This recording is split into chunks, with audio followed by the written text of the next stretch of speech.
This is the Steve Gruber Show. Launching another brand new hour of the program. Glad to have you on board this chilly December morning. Glad you're here. Fighting for you from the Foxhole of Freedom every single day. God bless America. Thank you for being here. Here are three big things you need to know this hour. Number one, the University of Michigan on its way to play Texas in the Citrus Bowl on New Year's Eve, but right now they have no coach.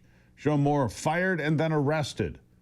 We'll keep digging into that. Number two, in a bold move, the Trump administration ordered a Venezuelan oil tanker seized Wednesday. As they say, it is banned oil propping up funding of terrorist networks around the country. It's now in our custody.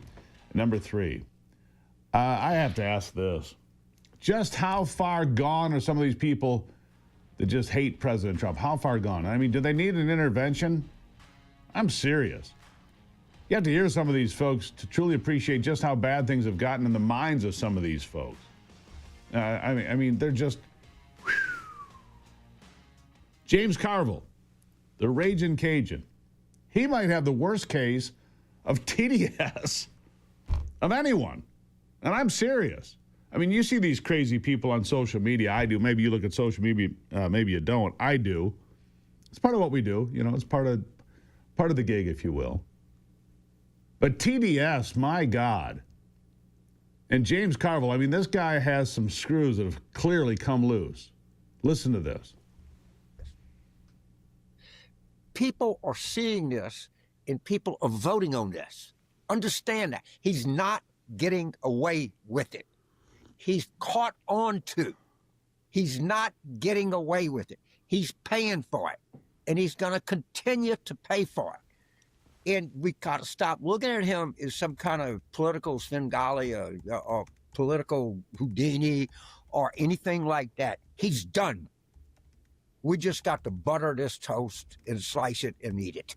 He's done. He's done in Florida. He's done in Pennsylvania. He's done in New Jersey. He was done in Virginia. He was done in Mississippi. He was done in Georgia. He's done. It's over. You're a loser, dude. You're losing everywhere, and you're going to lose more because you, my friend, are a loser. Mm-hmm. Seems like I've heard that before. Donald Trump's done. It's over. He can never do anything. 20 zillion, indictments and convictions and blah, blah, blah, blah, blah. Mm-hmm. Well, except that Donald Trump wasn't done then. He's not done now. And in fact, his numbers are rising. They're not where they need to be yet, but they're on the rise heading into 2026 because people actually see good things happening, like the price of gas, which, by the way, is lower again today at $2.94 at national average. The average here in Michigan, $2.90. But you go to Oklahoma, $2.36, Texas, $2.51, Arkansas, $2.53, Louisiana, $2.57, $2.54 in Mississippi. Oklahoma's doing something right at $2.36 as an average. Several of those states that I just mentioned have stations selling gas under $2 a gallon. Wouldn't that be nice where you live if you don't live there? How about a liberal white woman lamenting her whiteness? This is how crazy these people are. Sarah Stalker is a state representative, a Democrat, in Kentucky. And she wants white kids in school to feel badly about themselves. She does. She says it's important for them to feel badly about who they are. I mean, it's repugnant, but listen. I'm going to be honest. I don't feel good about being white every day for a lot of reasons. Because it's a point of privilege that I get to move through the world in a way that so many of my other colleagues and friends and family members of the community don't get the privilege to do. And I'm just a female, but just a woman, just a white woman. If I was a white man, I would be functioning from a point of an even greater privilege. I think we're missing an opportunity when kids have a moment to reflect about how the color of their skin does and does not allow them to move through the world. It's running to them and trying to stifle that and trying to say you shouldn't feel bad. So we don't want to ever expose you to something that is going to make you have to pause and have maybe some internal feelings. It's a missed opportunity for some really good dialogue.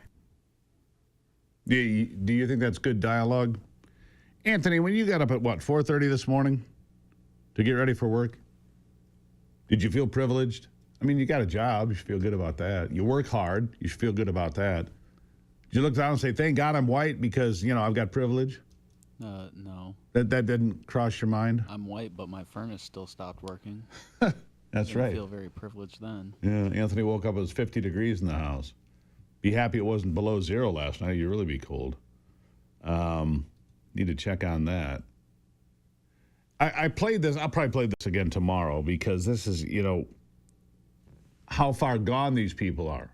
And if you missed it yesterday, you got to hear it today. Tim Walz thinks he's just too manly for Republicans. That's what he told another man's man, perfect coiffed Gavin Newsom. Here he is. But I think this notion of toxicity in masculinity needs to be separated.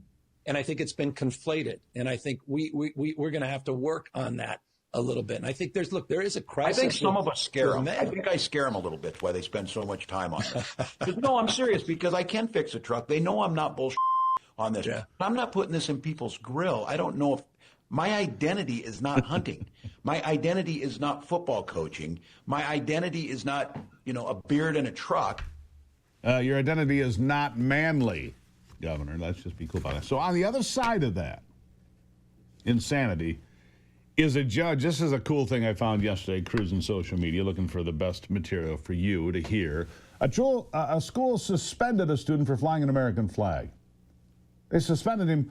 He had it in the back of his pickup truck, right? Like you see people do. He had a flag that when he drove around waved an American flag. And he was parked in the school parking lot. He was told to leave. And then he said, I'm not leaving. I'm in my truck. So then they charged him with criminal trespass at the school. And then they went before the judge. Well, the judge, he kind of hammered the school and the school board. Listen. The school called his American flag divisive imagery and suspended him. When he refused to leave, they arrested him for trespassing. Watch the judge give the school board a lesson in the First Amendment. Once he was suspended for the policy violation, he was no longer allowed on school property. By refusing to drive off campus, he committed criminal trespass. We have a zero tolerance policy for banned individuals. I didn't trespass, Your Honor. I was sitting in my own truck in the parking lot. The principal told me to take the flag down or leave. I told him I have a First Amendment right to be there, and I'm not moving. You can't trespass a student for exercising protected speech in a parking lot. That suspension was unconstitutional, which means the trespassing order is void. So I have to dismiss this. And if you tow his truck, I'll charge you with theft. If you tow his truck, I will charge you with theft. Yeah, I like that guy. I do. Don't they still pledge allegiance to the?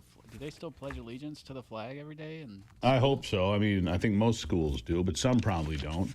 They probably find that divisive. A sign of, Gestapoism or Nazism or whatever nonsense, right? It's a divisive symbol of hate or some stupid thing. How many Americans died to save this world?